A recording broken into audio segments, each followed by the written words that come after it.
In a case that has left many stunned, a teacher named Norbugli, aged 57, residing in Pretoria, South Africa, was defrauded out of an alarming sum of 2.5 million rand by her Tanzanian boyfriend, Mark Kagame. Norbugli's story is not just a simple tale of romance gone awry, it is a harrowing reminder of the growing number of financial scams involving emotional manipulation. The events that unfolded in Pretoria have sparked serious concerns and raised critical questions about cross-border crime, fraud, and the protection of vulnerable individuals, especially in cases involving romantic relationships and large financial sums. Norbugli had been a long-time teacher in Pretoria, known to her colleagues and students for her dedication and passion for education. Her teaching career spanned decades, and she had amassed considerable respect within her community.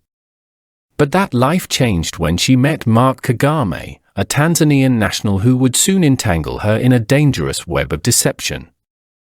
Mark Kagame, whose background remained somewhat mysterious, entered Norbugli's life, initially as a loving and supportive partner. However, the relationship quickly morphed into a complex scam that would cost her everything.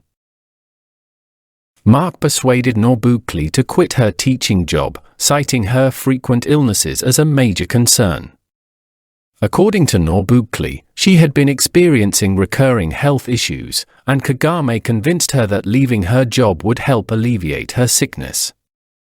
This was a significant decision for Norbugli, who had been a teacher for most of her adult life. The idea of resigning was not easy, but under the influence of her Tanzanian boyfriend and possibly as a result of what Norbugli later described as rituals, she agreed to take the drastic step of resigning from her position. This decision would prove to be the first step in a carefully orchestrated plan by Kagame.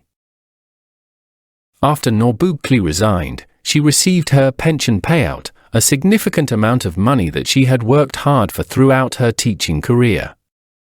This was supposed to be her safety net for retirement. However, instead of safeguarding her funds, Norbugli made a decision that many would later question. Under Kagame's influence, she transferred the entirety of her pension, 2.5 million rand, into the bank account of Kagame's uncle in Tanzania.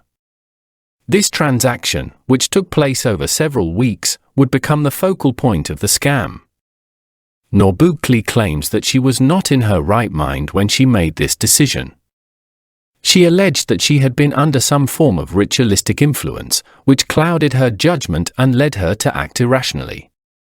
However, despite these claims, law enforcement would later struggle to find any concrete evidence of coercion or magical influence. Once the money had been transferred to Kagame's uncle's account in Tanzania, Mark Kagame vanished. He disappeared without a trace, leaving Norbugli devastated and penniless. Despite her attempts to reach out to him, all communication ceased. It became evident that she had been duped in a meticulously planned scheme. Kagame's sudden disappearance raised suspicions not only about his involvement but also about the possibility of a larger network of individuals operating this scam. The role of his uncle, whose bank account had been used for the transfer, remains unclear. It is still unknown whether he was complicit in the scam or merely a conduit used by Kagame to facilitate the fraud. Desperate for help, Norbugli turned to law enforcement.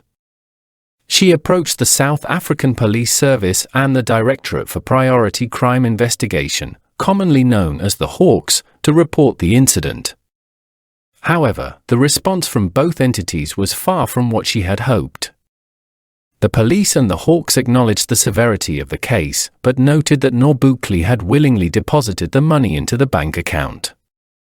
This crucial detail has made it incredibly difficult for the authorities to take swift action in recovering the funds or apprehending Kagame. Since Norbugli had not been physically forced to make the transfer, and because there was no clear evidence of coercion beyond her claims of being under the influence of rituals, the case became legally complicated. The legal system in South Africa, like in many other countries, operates on the principle of consent. as Nombukli had given her consent for the transfer of funds. Proving that a crime had occurred became significantly more challenging. The authorities stressed that cases involving the voluntary transfer of money, even under questionable circumstances, often lack the necessary legal framework to pursue charges of fraud. Without tangible proof of Kagame's involvement in ritualistic practices or coercion, law enforcement's hands were largely tied.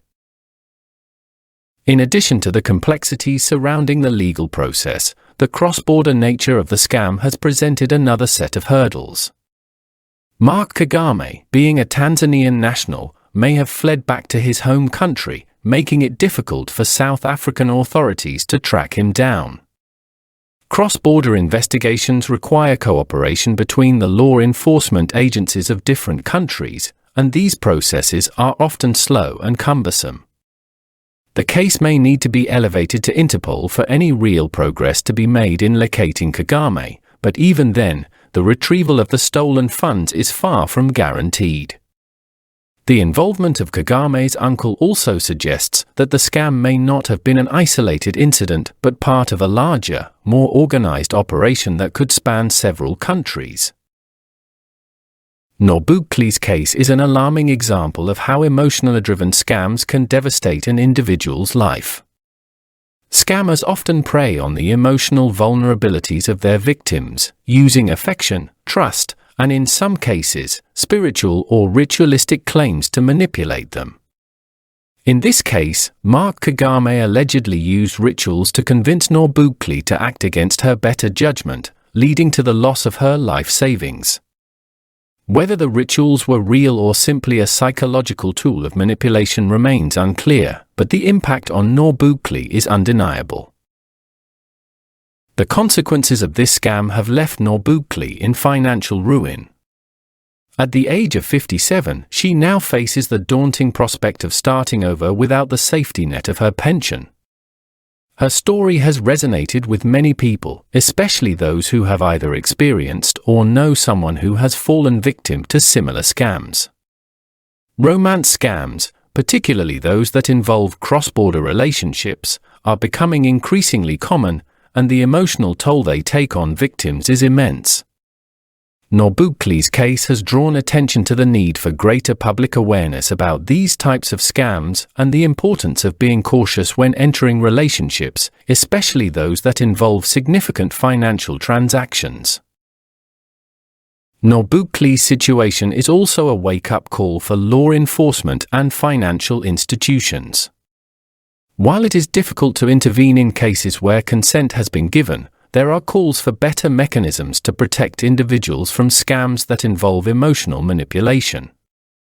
Some experts have suggested that financial institutions should implement more stringent checks when large sums of money are transferred, particularly to foreign accounts.